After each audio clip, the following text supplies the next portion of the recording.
Does your cat bite you when you're just trying to play? If so, you might be making one crucial mistake without even realizing it. You're reteaching your cat that your hands are prey.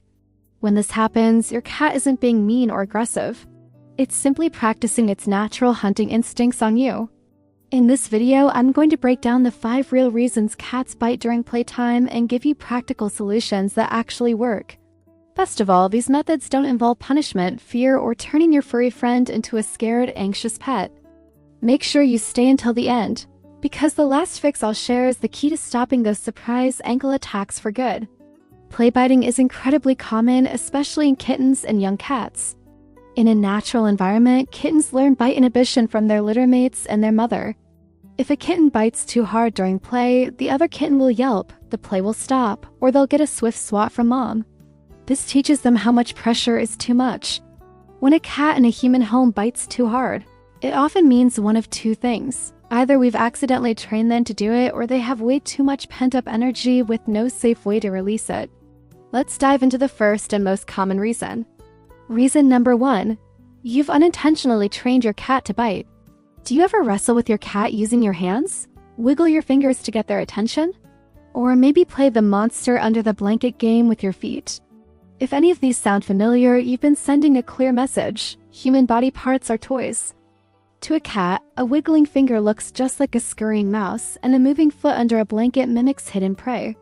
They're not trying to hurt you. They're just playing the game you taught them. The fix for this is simple, but it requires consistency. Starting today, your hands, feet, and any other body part are officially retired from being toys. From now on, they are only for gentle petting and giving food. If your cat starts to go for your hand during play, don't just pull it away quickly. That can trigger their chase instinct even more. Instead, immediately redirect their attention by swapping in an appropriate toy. Keep a wand toy or a small stuffed mouse handy. When they lunge for your hand, say no in a firm but calm voice and instantly present the toy. This teaches them, this is not for biting, but this is. You need to create a clear boundary. Reason number 2 is boredom and stored up energy. Think about a cat's natural daily cycle. Hunt, catch, kill, eat, groom, sleep. Our indoor cats often have the eat, groom, and sleep parts down, but they miss out on the crucial hunting phase. If your cat spends most of the day napping, it's going to have a huge reserve of energy by the evening. When that energy has nowhere to go, it can explode into what we see as aggression, like pouncing on you as you walk by or launching a surprise attack on your hand. Your cat is essentially looking for a substitute for the hunt. The fix here is to provide structured outlets for that energy. The goal is to proactively drain their energy reserves in a positive way. I recommend scheduling at least 2 dedicated play sessions every day, 1 in the morning and 1 in the evening. These don't have to be long. 5 to 10 minutes of intense, focused play is often enough. The key is that you initiate the play and you decide when it ends. This puts you in control and helps create a predictable routine. Use a wand toy to simulate prey, making it dart and hide just like a real bird or mouse would. Let your cat chase, pounce, and finally catch the toy. This fulfills their natural hunting sequence and leaves them feeling satisfied and tired. Reason number 3. Your playstyle is accidentally triggering their full-blown hunting mode. It's not just about what you play with, but how you play. Fast, erratic movements, pulling a toy away just as they're about to catch it, or sudden jerky motions can overstimulate a cat and push them from playful to predatory. Teasing a cat endlessly without letting them have the satisfaction of a kill is frustrating for them. This frustration can easily boil over into a bite, either on the toy or if it's too close on your hand. The fix is to focus on distance play and a more satisfying play arc. Use long wand toys, fishing pole style toys, or even laser pointers used correctly to keep your hands and body out of the target zone. Your job is to be the puppeteer, not the puppet. Move the toy in a way that mimics prey. Let it disappear around a corner, then reappear. Let it scurry across the floor. And most importantly, let your cat win sometimes. Allow them to catch the toy, pounce on it, and kill it. After they've had their victory, you can reward them with a small treat. This completes the hunt cycle and prevents the frustration that leads to biting. Never tease forever. It just builds anxiety. Reason number 4 is all about what I call ambush zones. Does your cat have a favorite spot to hide, like under a bed, behind a couch, or in a particular hallway, just waiting to leap out and attack your ankles as you pass? This is a classic ambush hunting behavior. For your cat, it's a fun and effective game. They hide, they wait, and when the prey, your feet, comes by, they pounce. The fact that you yelp or jump only makes the game more rewarding for them. They succeeded in their hunt. The fix for this is to remove the element of surprise and redirect the behavior. You need to become strategic. If you know your cat loves to ambush you in the hallway, don't just walk through it and hope for the best.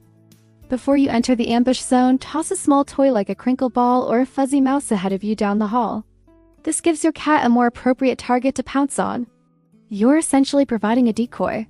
By doing this consistently, you're redirecting their hunting instinct away from your ankles and onto the toy. You're not punishing the instinct. You're just changing the target. Over time, they'll learn to anticipate the toy instead of your feet. And finally, reason number 5. It might not be play at all. Sometimes a bite that seems to come out of nowhere is actually a signal of overstimulation, stress, or even pain. This is often called petting-induced aggression. You're stroking your cat. Everything seems fine, and then suddenly chomp. This isn't your cat being a jerk. It's their way of saying, I've had enough. Cats have a limit for physical contact, and that limit can change depending on their mood, their energy level, and where you're petting them. The fix is to become a student of your cat's body language and respect their boundaries. Before a bite happens, there are almost always warning signs. Watch for a twitching tail, skin rippling on their back, their ears flattening or turning sideways, or a sudden freeze in their body. These are all early signals that they are becoming uncomfortable. When you see these signs, stop petting immediately. Just calmly take your hand away and give them space. It's better to have several short, happy petting sessions than one long one that ends in a bite. And remember, if the biting is sudden, unusually aggressive, or if your cat seems to be in pain when you touch a certain area, it's always a good idea to schedule a checkup with your vet to rule out any underlying medical issues. So to recap, here's a simple 7-day plan to get you started. 1. No more hands or feet as toys ever. 2. Implement 2 short, structured play sessions every day that you initiate. 3. Use distance toys to keep your body out of the pounce zone. 4. Reward calm behavior after play with a treat or praise. 5. For ambush zones, toss a decoy toy ahead of you. 6. Learn to end play sessions before your cat gets overhyped. And 7. If the biting happens during petting, watch for the warning signs and stop earlier. Consistency is everything. If you stick with this plan, you should see a significant improvement in your cat's behavior. I want to help you figure this out, so comment bite down below and tell me. Does your cat bite your hands, your ankles, or during petting? And how old is your cat? I'll do my best to reply and tell you which of these reasons is most likely the cause and what you should try first. Thanks for watching, and I'll see you in the next video.